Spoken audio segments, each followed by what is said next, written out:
Authorities continue to investigate the recent crime wave that swept across and breaking into people's homes. Rooted in the found footage film style, analog horror captivates audiences with its low-fidelity graphics, cryptic messages, and visual styles reminiscent of late 20th century television and analog recordings. This unique blend of nostalgia and fear has gained popularity in recent years, with notable titles like No Through Road,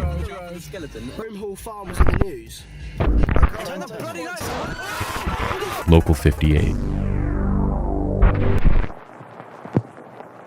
captivating audiences with their mysterious and often open-ended storytelling. Analog horror has garnered a dedicated fan base and captivated online audiences for several reasons. One of the primary appeals lies in the genre's ability to evoke a sense of nostalgia. By drawing inspiration from the aesthetics and technology of the past, analog horror taps into a collective longing for simpler times. These series cover some pretty extreme topics, so viewer discretion is advised.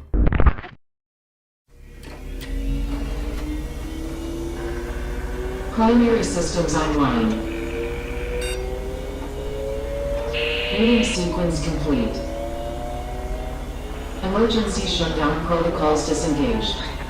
System was offline for time code. Greylock. We begin with Tape 1, back online. We are met with a defunct bunker base with roaming video camera footage of the entire facility.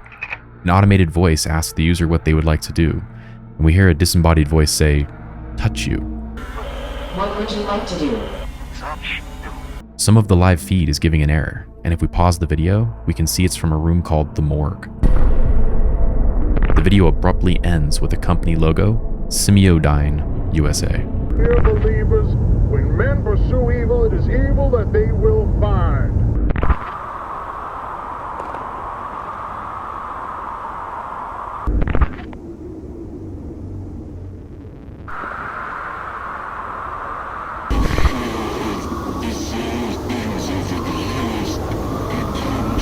In Tape 2, called The Mountain, we watch rolling footage of someone driving while listening to a sermon. The video switches between driving and walking around in a forest, spotting blood and other strangeness. A blood trail leads to a tree, while the sermon from the car plays with an extreme distortion. There's a shadow hidden deep within our hearts, within our minds. Most people don't even know exists within themselves. The devil is going to call to those depths. Bestows upon you.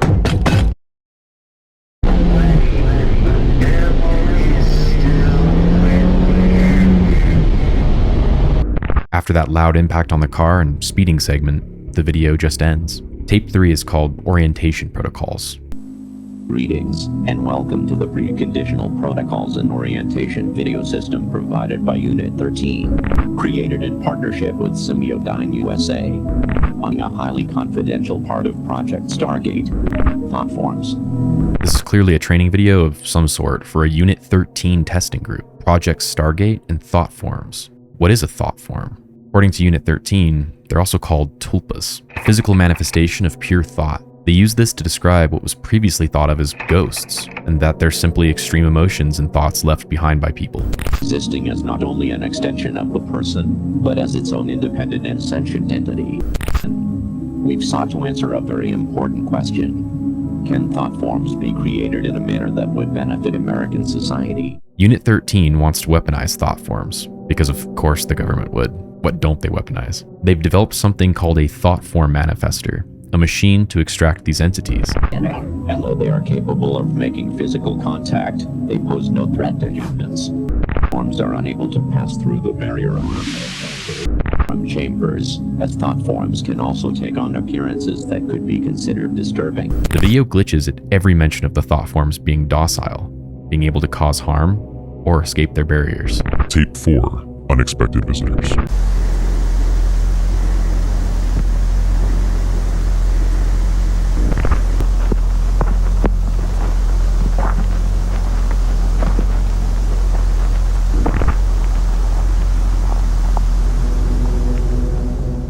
The tape opens with someone eerily filming someone's home from the outside, walking around shining a flashlight along the walls. They eventually infiltrate the home and, well,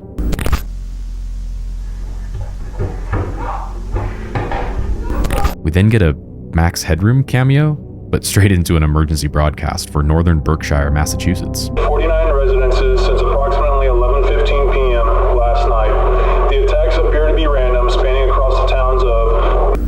3:43 a.m., home invaders across multiple homes and towns. Mass lockdowns across such a large portion of Massachusetts.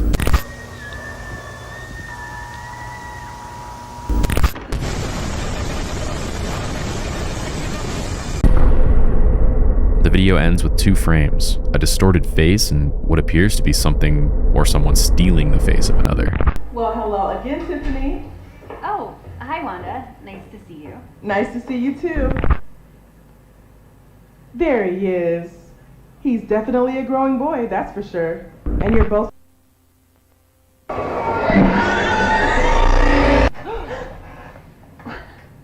What was that?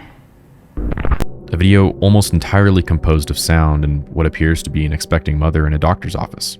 After some talking back and forth, a glitch occurs, and the baby on the ultrasound is just simply gone.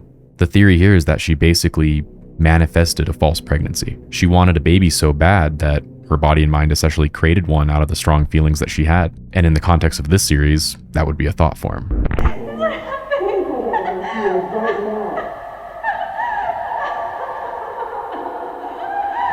As the video ends to the pained sounds of the woman, a newspaper article is seen that simply reads, "She was unable to live with the heartbreak any longer."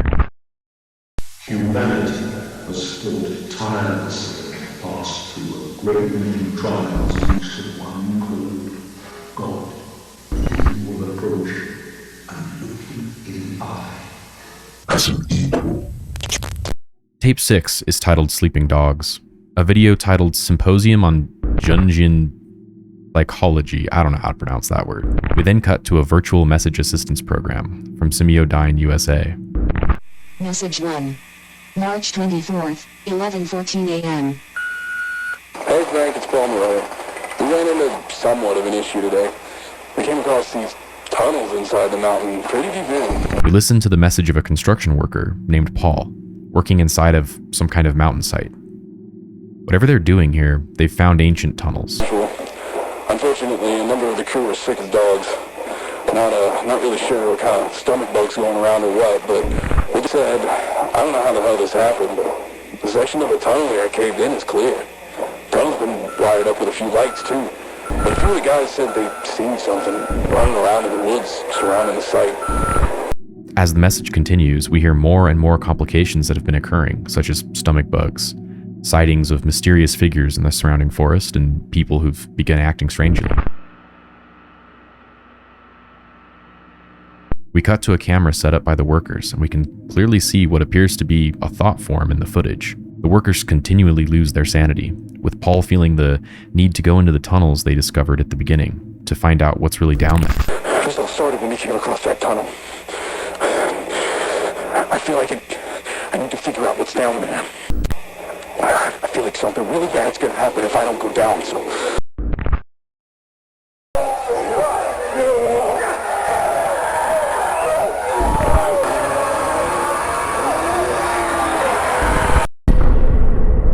The final message sounding like something straight from hell, and a face shown to match it. Tape 7 is called Back to Normal. It's very short. It's a news report about home invasions, comforting the public that everything is okay and returning back to normal. However, after a series of glitches, a panel reveals that there are actually horrifying reports of people and healthy grown adults becoming deformed, growing extra limbs, teeth growing out of their scalp, people developing severe mental conditions or even sicknesses doctors have never seen before. Clearly not everything's going back to normal. My name is Ron Eugene Rivers. I was involved in the Morelli construction project at Mount Greylock, tunnels in the mountain that have a multitude of ancient markings and artifacts. On March 25th, Paul cleared the interior of the mountain. The next tape, Old Odd Ends. We meet a new character named Arnold who was there during the mountain operations. He said that Paul had actually ordered the tunnels cleared, and for people to go inside and find out what was going on in there. Paul in tape 6 was genuinely confused as to why the cave had been suddenly cleared, and had lights strung up. This means that either Paul was infected from the start and was suffering cognitive failure, or something else masquerading as Paul had opened up the tunnel. What we discovered in that mountain was not normal. People had been coming to Mount Greylock since at least 11,000 BCE, but all of it was there purposely as offerings. The artifacts found within the mountain are older than anyone could have thought, and are revealed to be offerings to something. Patient B3590. Patient prone to spontaneous violent outbursts 1. Washington, Samuel. Communicative. Patient 670. Herrera, Ramon. We are then led through a different series of patients and their malformations, all victims of whatever is going on here in Massachusetts. We then end with Arnold being murdered by some kind of entity that broke into his home. I'm going to keep the tape recorder running, and I'm hiding in here with my files.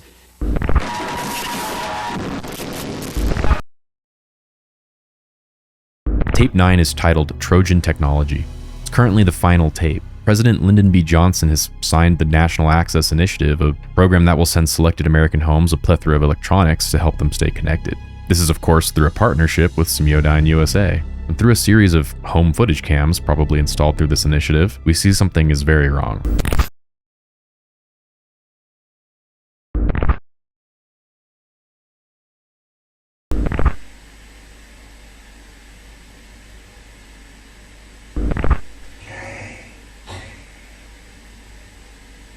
A thought form seems to be communicating with a young girl named Katie before the worst happens.